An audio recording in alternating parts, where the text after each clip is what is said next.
Здравствуйте, дорогие друзья, мои любимые подписчики и гости канала. Дело к Пасхе, и я решила сшить сумочку для похода в церковь, светить куличи и яйца.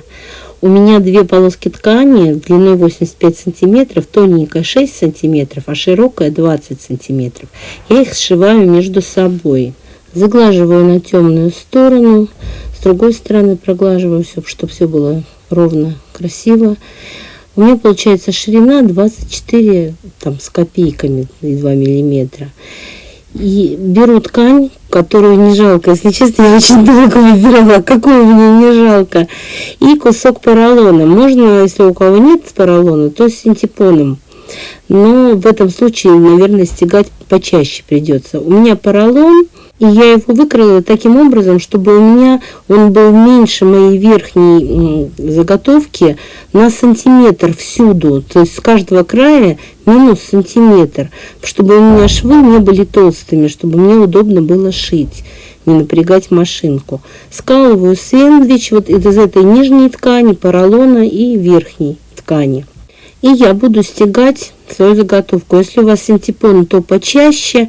У меня поролон, поэтому я буду расстояние между строчками делать 5 сантиметров. Расчерчиваю все, чтобы мне не ошибиться при стежке. И иду на машинку. Для стежки я использую обычную универсальную иголку. Единственное, что сделала побольше натяжения верхней нити, чтобы мне ничего не стягивало. Боялась, что будет морщить, но нормально идет. Все в порядке. Такая получилась в результате заготовка. 85 сантиметров в длину. Изнаночная сторона тоже вся аккуратненькая получилась. И я вот 10 сантиметров примерно, чуть меньше 10 сантиметров, отступила от верхнего края, там, где у меня тонкая полоска пришита с изнанки. И я решила на изнаночной стороне нанести примерный рисунок того, что у меня будет потом с лица, чтобы прикинуть. Я выбрала серединку правой половины своей заготовки. Я уже показывала этот способ вышивки. Ленточку шириной 3 мм наматываю на шпульку совершенно обычным порядком. Использую иголочку для того, чтобы ленточку вдеть туда. Придерживаю, направляю, чтобы ровненько лента ложилась. И наматывается ровно 2 метра. Девочки, если будете покупать, покупайте, чтобы вам порезали по 2 метра. Хвостик срезаю. У меня 2 шпульных колпачка. Один специально вот для таких вот экспериментов. Я уже заранее ослабила вот этот вот винтик. К сожалению, у меня фокус никак не наводится. Вот этот винтик, который регулирует натяжение нижней нити. Видите, вот эта пластинка совсем у меня слабенько держится. И вставляю сюда свою шпульку с намотанной ленточкой. Надо быть внимательным, чтобы она не зацепилась, не расслоилась, эта ленточка, за всякие крючочки, которые вот в этой прижимной пластине. Иначе шить не будет. Вставляю, как обычную, нижнюю нитку, вытаскиваю ее с помощью отвертки. И начинаю шить. Так как у меня рисунок должен быть с лица, то я поворачиваю и шью по изнанке. В этом случае строчка ленточкой, которая у меня выполняет сейчас роль нижней нитки, будет с лицевой стороны. Шьете как обычно, совершенно без проблем.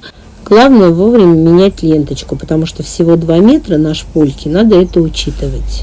В нижней части, где основание, да, где начинается травка, там у меня будет шов, поэтому я там особо не стараюсь аккуратничать, потому что все это уйдет в шов. Я буду использовать не только вот этот цвет, но еще 2 цвета ниток. У меня еще 3-й есть такой синеватый, но я его, наверное, не буду использовать. Если ленточка закончилась где-то в середине, а не в начале, да, где вот шов уйдет, то я ее просто вот так вот запаиваю зажигалкой. И вот смотрите, какая красота получается. По-моему, очень симпатично. Я уже делала, но еще раз я опять радуюсь, как здорово получается. Украшать я эту травку буду яйцами пасхальными. Вырезаю их из фетра разного цвета. И на центральном, который у меня будет в центре, вышиваю Христос воскрес. Вообще эти яйца можно раскрашивать как угодно. Можно и вышивкой, можно и бисером, и пайетками, и всякими разными стразами. Что хотите, какие угодно орнаменты на них можно потренировать. Я просто пришью их зигзагом, потому что до Пасхи осталось немного. Я спешу сделать и поскорее выложить, чтобы вы тоже успели сделать до Пасхи. Не вынесла душа поэта. Я решила все-таки расшить пайетками травку. Будут выглядеть они, как будто капельки росы. Я прям не борщу с ними. 5, 6, 7 штук будет достаточно. И я решила еще пришить полосочку кружавчиков вот по краю по разделительной линии. И мне надо уже сшивать, но, девочки, я прежде чем сшивать, решила еще раз промерить свою заготовку, и оказалось, что она уже не 85, а 80 сантиметров в длину. Именно вот эта сторона, которая с травкой, 80, а верхняя часть 81. Я все выровняла, и только потом уже стала сшивать. А для чего мне знать длину заготовки? Да потому что мне же еще дно надо делать. Дно я делать буду круглое. Я взяла вот поролон, кусок 23 сантиметра диаметром сделала. Сверху ткань вот эту вот я прям сделала 29 сантиметров, гораздо больше, потому что я планирую еще стягать, чтобы не ошибиться с размером. Это вдруг он станет после стежки совсем маленький. Ну и вот эту снизу ткань, которую не жалко, там вообще она даже квадратная. Рассчитать радиус круга можно вот по этой формуле. Длина окружности равна 2πr. Π у меня не нашлось, поэтому P поставила. И, девочки, надо помнить, что то значение диаметра, которое у вас получится, вот этого круга, это без припусков. То есть вам нужно добавить еще на припуски, чтобы все сошлось. У меня все сошлось, я все добавила, как положено, и уже сшила. Я прикрепила ручки из стропы, из обычной. Сейчас я их пришью и вернусь к вам опять. Я уже с вами, и точно таким же образом я сделала подкладку. Все отличие только в том, что я в подкладке оставляла отверстие для выворачивания. Вкладываю сумку в подкладку лицом к лицу. И надо сшить по верхнему краю по всей окружности. Я уже быстренько все прошила. Вытаскиваю свою корзиночку через отверстие для выворачивания.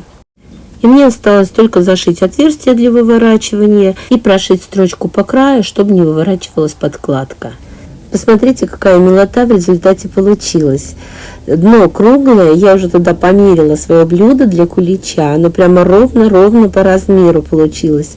Хотя я не примеряла, у меня разного размера блюда есть, но самое же первое подошло. Сын сказал, что корзиночка сказочная, как будто из сказки. И подошла бы к красной шапочке носить бабушке пирожки. Но я сказала, что будем носить не пирожки, а куличи. И эти яйца цветные выглядят, как будто цветы на этой травке. И эти росинки из пайеток. Мне очень нравится то, что получилось. Классное. И она шьется очень быстро. Я за 1,5 дня ее сделала. При этом я и на дачу ездила копать. Я и готовила еду, домашними делами какими-то занималась. Очень быстро, легко и просто. Конечно, ходить я с ней буду 1 раз в году, но оно того стоит. Будут восхищенные взгляды окружающих. Классные, мне очень нравится. Если вам тоже нравится, ставьте лайк, пишите комментарии. Конечно же, подписывайтесь на мой канал, если еще не подписаны. И большое спасибо всем, кто досмотрел до конца.